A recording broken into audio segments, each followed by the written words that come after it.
ఇల్లు పట్టిన భూతం. ఒక ఊళ్ళో మల్లయ్య అనే గాజుల వర్తకుడు ఉండేవాడు. అతడు ఊరు చివరన పెద్ద స్థలంలో ఉన్న చిన్న పూరి ఇల్లు కట్టుకుని అందులో తన భార్యాబిడ్డలతో కాపురం ఉండేవాడు. ఈ స్థలము ఇల్లు కాక గాజుల మల్లయ్యకు గల ఆస్తి ఒక ఆవు, దూడ, కోళ్ళును. మల్లయ్య రోజు ఉదయాన్నే లేచి ఆవుకు పాలు తీసి గడ్డి వేసి చద్దన్నం తిని మధ్యాహ్నానికి అన్నం మూటగట్టుకుని గాజుల బేరం మీద బయలుదేరేవాడు. సాయంకాలం దాకా ఆ పల్లె ఈ పల్లె తిరిగి చీకటి పడి ఇంటికి చేరుకునేవాడు. ఒకరోజు గాజుల మల్లయ్య ఒక మర్రి చెట్టు దగ్గరకు చేరేసరికి మధ్యాహ్నం అయింది. దగ్గరలోనే బావి కూడా ఉన్నది. మల్లయ్య తన మలారం చెట్టు కింద దింపుకుని చెంబుతో నీళ్లు తెచ్చుకుని తన అన్నం మూట విప్పి తిన్నంత తిని మిగతాది ఏ కుక్కలో తినేస్తాయి కదా అని చెట్టు కిందనే వదిలేసి మలారం భుజానికి ఎత్తుకుని ముందుకు సాగిపోయాడు. మల్లయ్య కదిలాడో లేదో ఒక బ్రహ్మరాక్షసి అటుగా వచ్చింది. అది లోగడ ఉంటూ వచ్చిన చెట్టు పడిపోవడం చేత కొత్త నివాసం ఏర్పాటు చేసుకునేందుకు అది మర్రి చెట్టును చూసి వచ్చింది. దానికి గాజులు మల్లయ్య వదిలిపెట్టిన అన్నం కనిపించింది.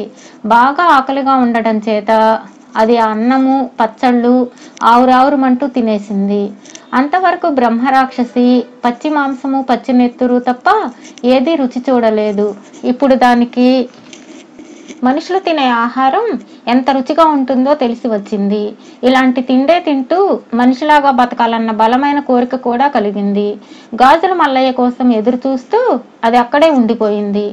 ఆ రోజుకు బేరం ముగించుకొని మల్లయ్య ఆ దారినే తిరిగి వస్తూ మర్రి చెట్టు దగ్గర మలారం దించి బావి దగ్గర మంచినీళ్లు తాగుతూ ఉండగా ఎవరో ఆడకూతురు ఏడుస్తున్న ధ్వని వినిపించింది.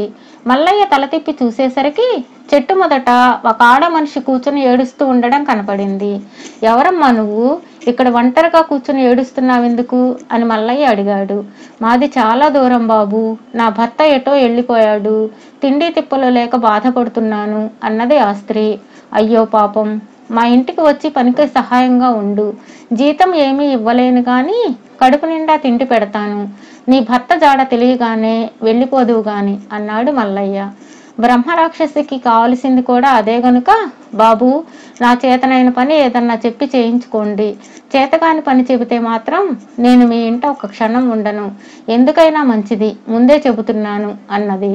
సరేనని మల్లయ్య ఆడమనిషి రూపంలో ఉన్న ఆ బ్రహ్మరాక్షసిని తన వెంట తీసుకెళ్లాడు. అతని భార్య ఆ మనిషి వృత్తాంతం అంతా భర్త నుంచి విని నీ పేరేమిటమ్మా అని అడిగింది. నా పేరు దయ్యమ్మ అన్నది బ్రహ్మరాక్షసి తడుముకోకుండా. సరే, మర్నాటి నుంచి దయ్యమ్మ మల్లయ్య ఇంట పని ప్రారంభించింది. పొద్దున్నే లేచి వాకిళ్లు ఊడ్చి నీళ్లు చల్లేది.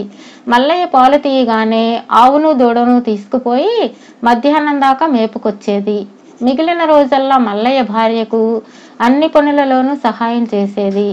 ఒకనాటి రాత్రి మల్లయ్య చాలా పొద్దుపోయి ఇంటికి వచ్చి తలుపు తట్టాడు.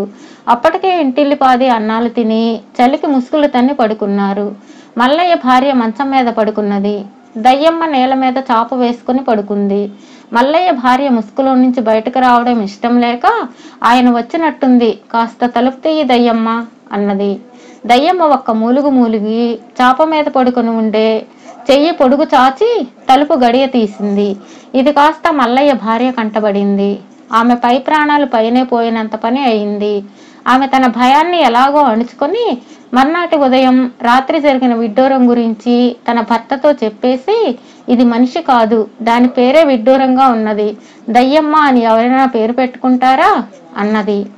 మల్లయ్య తన భార్య మాటలు మొదట నమ్మలేదు, కానీ తనకు కూడా లోపల అనుమానంగానే ఉన్నది. తాను లోపలికి వచ్చేసరికి దయ్యమ్మ చాప మీద పడుకునే ఉన్నది.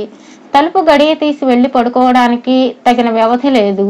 దయ్యమ్మ మనిషి అయినా కాకపోయినా తన భార్య భయపడుతున్నది కనుక ఆమెను పంపేయాలని మల్లయ్య నిశ్చయించుకున్నాడు. కానీ అకారణంగా వెళ్ళిపోమ్మంటే మర్యాదగా ఉండదు. చేతకాని పని చెబితే పోతానని దయ్యమ్మ మొదటనే చెప్పింది కనుక ఆమెను పంపడానికి మల్లయ్య ఒక ఎత్తు వేశాడు. ఆయన దయ్యమ్మతో, చూడు దయ్యమ్మ, మన ఇంటి చుట్టూ బోలెడంత ఆవరణ ఉన్నది. ఇందులో ఎన్నో చెట్లు వేసుకోవచ్చు. అయితే ముందుగా నిలువెత్తిన ప్రహరీ గోడ కట్టాలి. కాస్త ఆ పని చూడు అన్నాడు.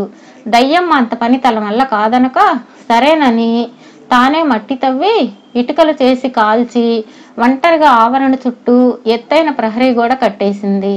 ఆ తరువాత ఎక్కడెక్కడి నుంచో పెద్ద పెద్ద చెట్లు తెచ్చి ఆవరణ అంతటా పాతి పెద్ద తోటగా తయారు చేసింది. దయ్యమ్మ మామూలు మనిషి కాదని మల్లయ్యకు రూఢి కావడమే కాక ఊళ్ళో వాళ్ళందరికీ కూడా తెలిసిపోయింది.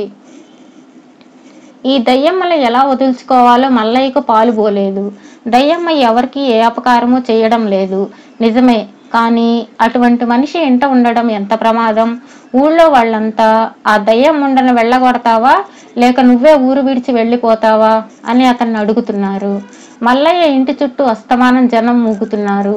ఒకనాడు మల్లయ్య కుటుంబం అంతా ఆవరణలో ఉండగా ఒక పిల్లి ఒక ఎలుకను తరుముకుంటూ వచ్చింది. ఎలుక పరిగెత్తుకుంటూ వెళ్ళి ఒక సన్నటి కలుగులో దూరింది. ఇదంతా చూస్తున్న మల్లయ్య కొడుకు పసివాడు దయ్యమ్మ దయ్యమ్మ ఆ ఎలుకను తీసుకురా అని అడిగాడు.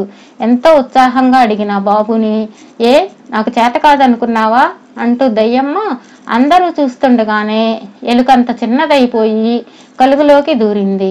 ఇదే సమయం అనుకుని మల్లయ్య గంపెడు మట్టి తెచ్చి ఆ కలుగును పూడ్చేశాడు. అంతే, ఆ తర్వాత దయ్యమ్మను ఎవరూ చూడలేదు.